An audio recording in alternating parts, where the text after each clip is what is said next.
Bonjour à tous nos amis auditeurs et auditrices, c'est Hervé Chesville à l'antenne, toujours heureux de vous retrouver pour notre rendez-vous hebdomadaire Panorama Info. Plusieurs sujets au menu. Je vais commencer par l'Artsakh, c'est-à-dire le Haut-Karabakh. Le 10 novembre 2020, la Russie avait fini par imposer, seule, un cessez-le-feu, alors que venait de s'achever la bataille de Chouchi, une ville à haute valeur historique et symbolique. Si sa population, avant cette guerre de 44 jours, n'atteignait pas 5000 habitants, c'était malgré tout la seconde ville du pays.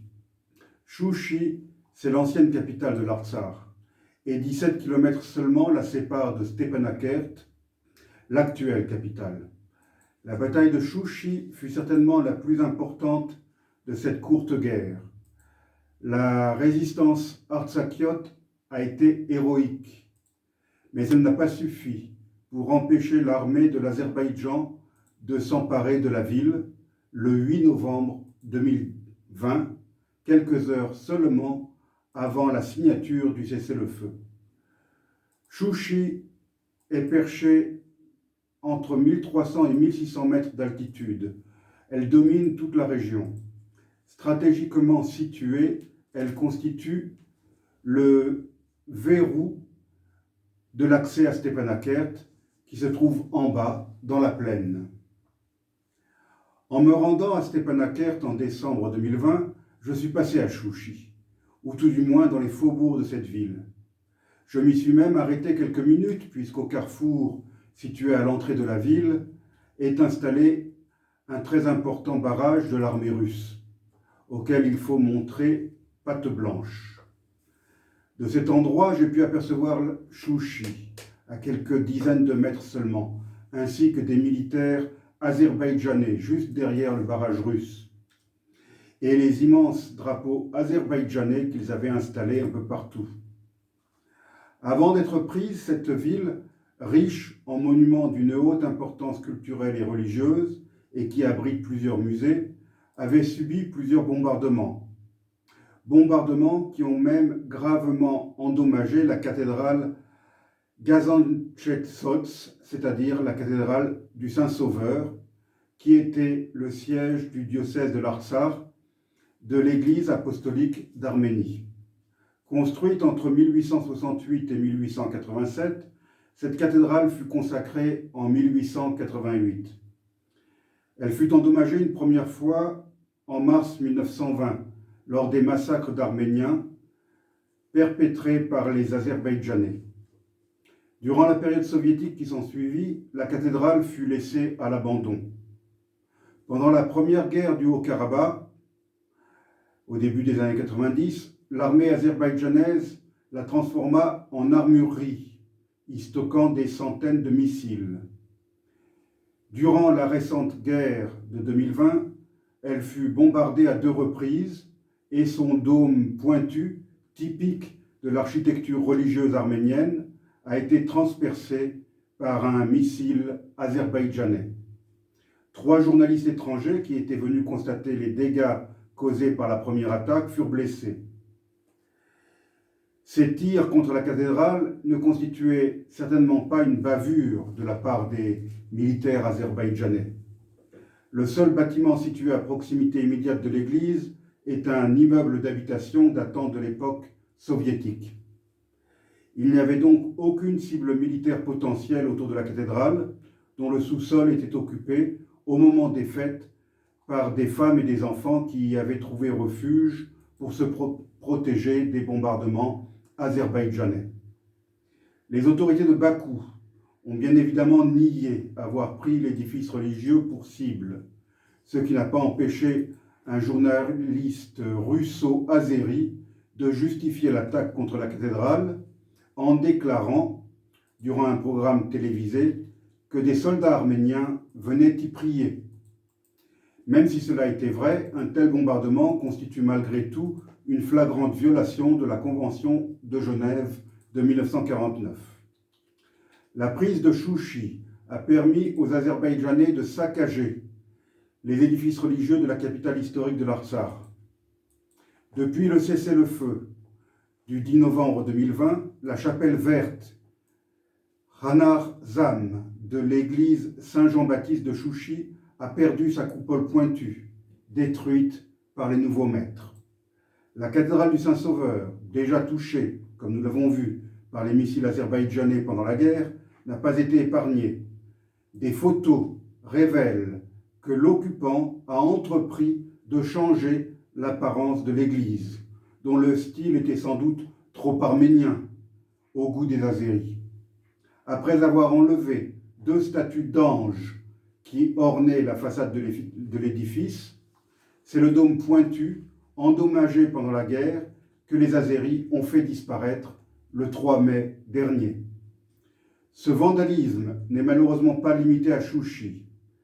C'est une grave menace qui plane sur tout le patrimoine architectural et religieux arménien passé sous contrôle azerbaïdjanais depuis la guerre de septembre-novembre 2020.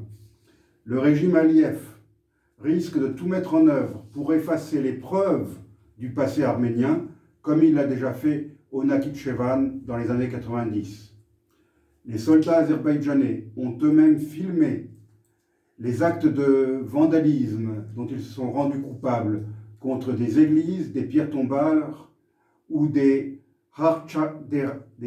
kharchkars, ces stèles typiques de l'architecture religieuse, de l'art religieux arménien. Et ils ont osé poster leurs ignobles vidéos sur les réseaux sociaux. Des vidéos en provenance d'Adrout, où l'on peut voir des militaires azerbaïdjanais occupés à détruire un kharchkar. Ces vidéos, bien sûr, sont l'œuvre des soldats eux-mêmes. Dans un récent reportage, un journaliste de la chaîne de télévision BBC a apporté une preuve irréfutable que l'église Sainte-Mère de Dieu avait été entièrement rasée par les Azerbaïdjanais. Des soldats azerbaïdjanais s'étaient filmés après la reconquête de la zone en train de faire tomber la croix qui surmontait l'édifice tout en hurlant « Allahu Akbar ».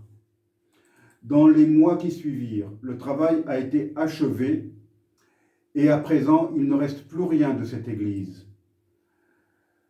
Pour un cas documenté grâce à la ténacité d'un reporter britannique, combien d'autres édifices religieux arméniens ont-ils déjà été détruits? Combien d'autres le seront-ils dans les semaines, les mois, les années à venir? Les dômes pointus des églises et des monastères, caractéristiques de l'architecture religieuse arménienne, risquent d'être détruits. Les pierres fondatrices des édifices religieux qui portent des inscriptions en arménien, ainsi que des portraits sculptés des fondateurs, nobles ou princes arméniens, risquent de disparaître également. Au célèbre monastère de Dadivank, l'inscription de la pierre fondatrice rappelle en arménien médiéval que c'est la reine Arzu d'Artek qui a, en 1214, financé la construction de l'église en mémoire de ses fils afin d'honorer une promesse qu'ils avaient faite. Le président Ilham Aliyev d'Azerbaïdjan s'est rendu dans ces zones reconquises par ses troupes. Visitant l'une des églises, il n'a pas hésité à émettre le souhait que disparaissent les antiques inscriptions gravées figurant sur les murs de ces édifices religieux. Elles ont en effet le tort d'être écrites en arménien.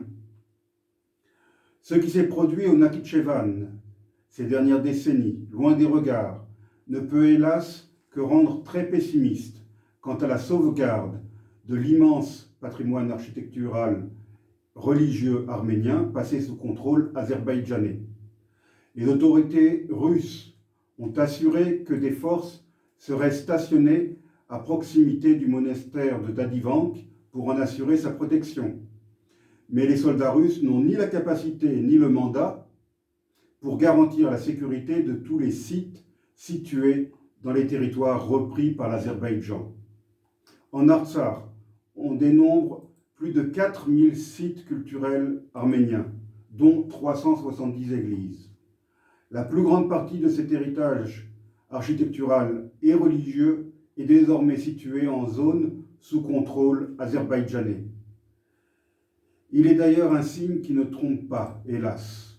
Les autorités azerbaïdjanaises ont refusé l'entrée aux experts qui devaient inventorier et évaluer ces sites, et l'UNESCO a protesté dans un communiqué en date du 21 décembre 2020.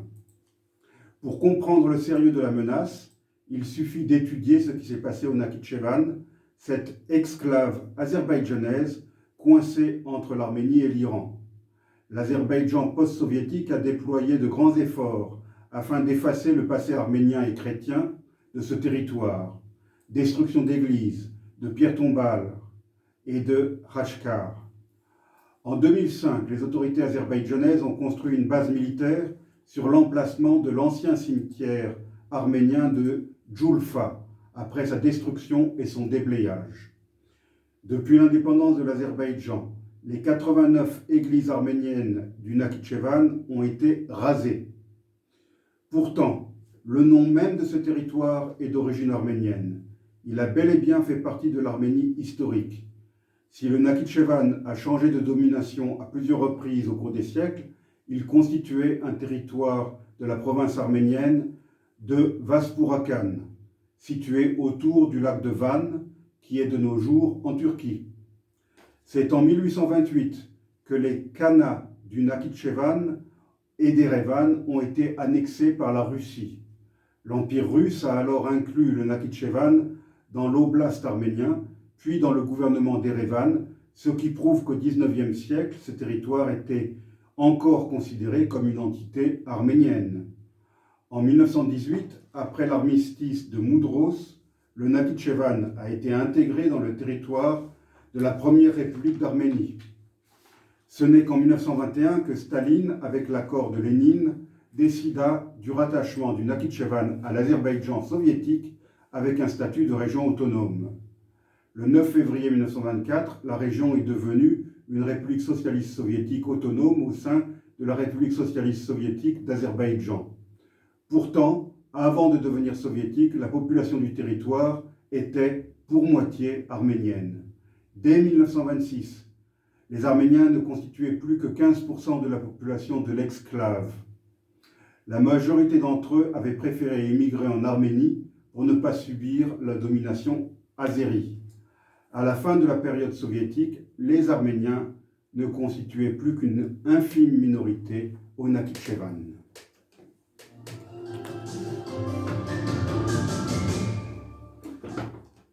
En France, nous vivons notre troisième période de confinement depuis le début de la crise du Covid-19 en mars 2020. Ces périodes ont été pénibles pour nombre d'entre nous, en particulier pour les familles qui vivent en ville dans des appartements exigus.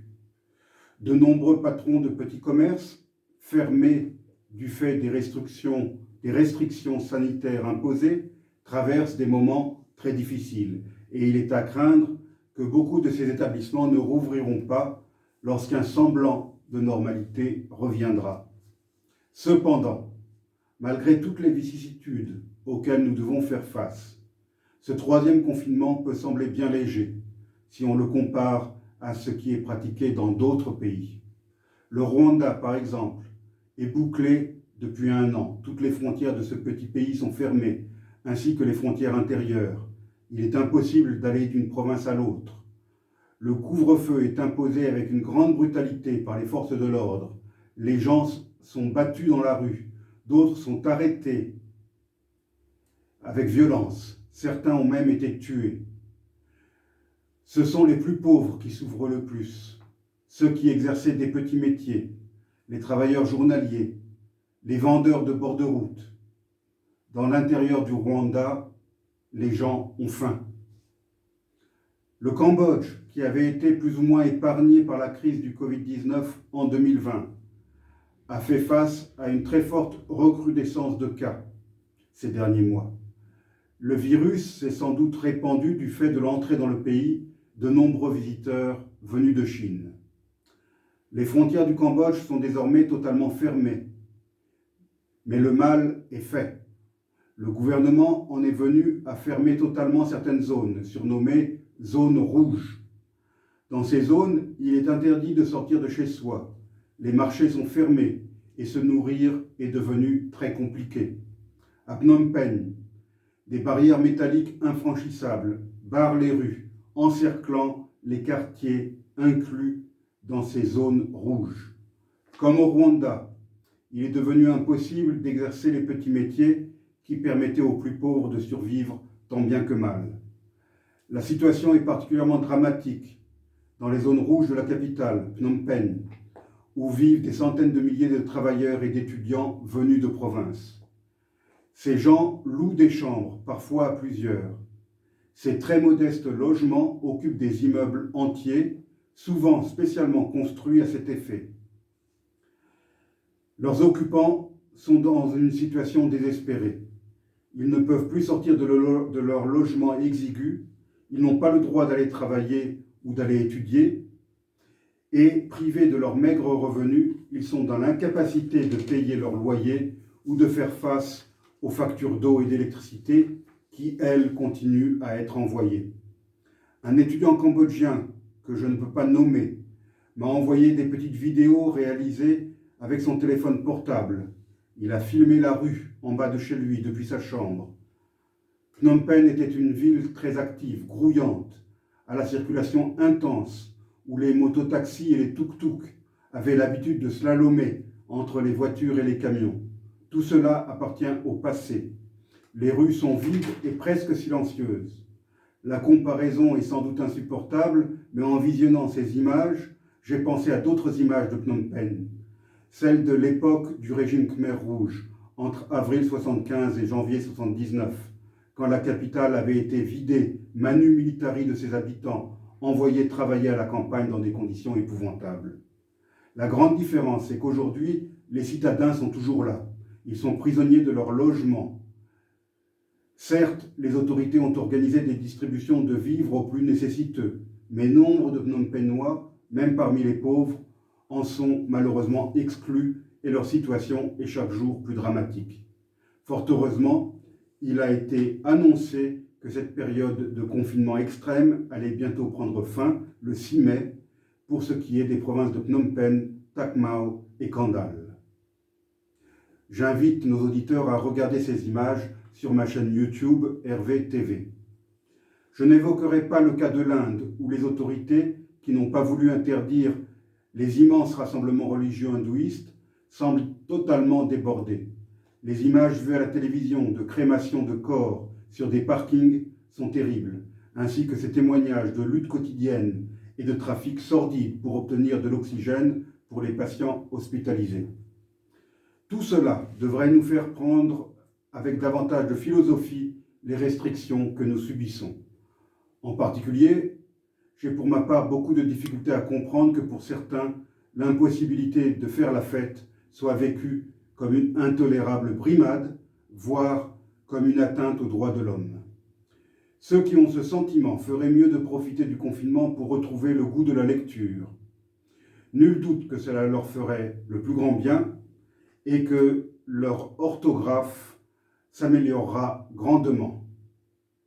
En parlant de lecture, je pourrais leur suggérer le titre Tuer l'empereur, livre de Philippe Chiaverini. Ce roman historique est de saison, puisque 2021 est l'année du bicentenaire de la mort de l'empereur des Français. Napoléon est mort à Sainte-Hélène le 5 mai 1821. Et s'il avait été assassiné à l'île d'Elbe 6 ans plus tôt? C'est l'histoire romancée d'un complot visant à éliminer Bonaparte que raconte avec talent et érudition Philippe Chiaverini, auteur bastiais, originaire de Mela, petit village du sud de la Corse, tout comme son héros d'ailleurs, c'est sans doute pas un hasard, Orsou, qui a consacré sa vie à nourrir le projet de mettre fin au jour de l'Ajaxien. La mort de Napoléon à l'île d'Elbe aurait fait de l'empereur un martyr. Elle aurait aussi épargné à la France l'aventure des 100 jours et surtout le désastre de Waterloo. Le destin de la France eût sans doute été différent et d'autres catastrophes auraient ensuite peut-être été évitées, que ce soit la défaite de 1870, la perte de l'Alsace-Moselle et les 2 guerres mondiales. Si l'on ne peut pas refaire l'histoire, il n'est pas interdit de rêver. C'est donc le 5 mai 1821 que Napoléon Ier, empereur déchu des Français, rendit l'âme dans la maison de Longwood, sur cette île perdue au milieu de l'Atlantique Sud, Sainte-Hélène. Alité, depuis déjà plusieurs semaines, l'empereur mangeait de moins en moins et s'affaiblissait au fil des jours. Il n'avait plus Dieu que pour le buste de son fils qu'il avait fait placer en face de son lit. Ses proches se rassemblèrent autour de lui le 5 mai au matin, sachant probablement que cette journée serait la dernière. À 5h49 de l'après-midi, heure de Sainte-Hélène, l'empereur rendit son dernier soupir. Âgé de 51 ans seulement, Napoléon aura perdu la bataille contre un ennemi invisible, le cancer. Il lui restait cependant à mener son dernier combat, celui pour la postérité. En effet, le mémorial de Sainte-Hélène, retranscrit par Emmanuel de Lascaz, fera de l'empereur un héros romantique, et il entrera définitivement dans la légende. Malgré les polémiques stériles 2 siècles plus tard, pour nombre de Français, le nom de Napoléon rime toujours avec grandeur. Comme l'a écrit Chateaubriand, vivant, il a manqué le monde, mort, il le possède. Cependant, les polémiques autour de la commémoration de cette mort ne manquent pas, en Corse comme en France. Certains bien-pensants s'indignent que l'on puisse célébrer un tel despote, auteur d'un coup d'État qui mit l'Europe à feu et à sang et laissa une France durablement affaiblie et diminuée. D'autres rappellent qu'en 1802, il permit le rétablissement de l'esclavage, aboli par la Révolution. En Corse, certains mettent en avant que Napoléon Bonaparte a trahi Pasquale Paoli et la cause de l'indépendance, qui avait été la sienne durant ses années de jeunesse. Arrivé au pouvoir à Paris, Bonaparte a nommé en Corse un gouverneur militaire qui fit régner l'ordre par le fer et par le feu. Une implacable répression, des villages brûlés, des exécutions sommaires et des déportations au bagne sur le continent furent le lot des Corses pendant le règne de leurs compatriotes. Cependant, il ne faut pas commettre l'erreur de juger un homme d'État du début du XIXe siècle avec les connaissances et surtout les valeurs de ce début de XXIe siècle. Napoléon est sans conteste le personnage qui a le plus marqué l'histoire de France, et sans doute aussi celle de l'Europe. Il a jeté les bases d'un État moderne en le réformant profondément. La France d'aujourd'hui doit beaucoup à l'œuvre législative, constitutionnelle et administrative de l'empereur des Français. Napoléon est connu et admiré dans le monde entier. Le personnage a sans conteste une part de lumière, mais aussi une part d'ombre, comme tous les grands hommes. Or, il se trouve qu'il était corse, né à Ajaccio. Ce serait donc une grave erreur de vouloir l'éliminer de notre mémoire collective ou de nos programmes scolaires. Le souvenir de Napoléon constitue un trésor dont il serait stupide de se priver. Nos voisins de l'île d'Elbe l'ont d'ailleurs bien compris depuis longtemps. Dans cette petite île, visible depuis Bastia, le souvenir napoléonien est abondamment exploité, voire même surexploité. Alors que l'empereur déchu n'y a passé que 300 jours. Laissons aux historiens le travail de disséquer le destin de cet homme hors du commun. Un destin assurément exceptionnel qui appartient depuis longtemps à l'humanité tout entière. En France continentale comme en Corse, nous aurions donc bien tort de bouder le bicentenaire de sa mort.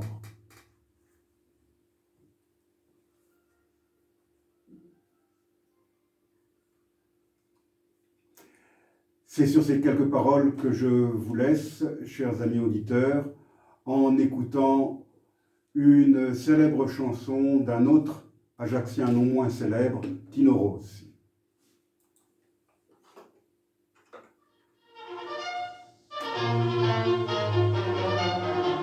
Réveille-toi,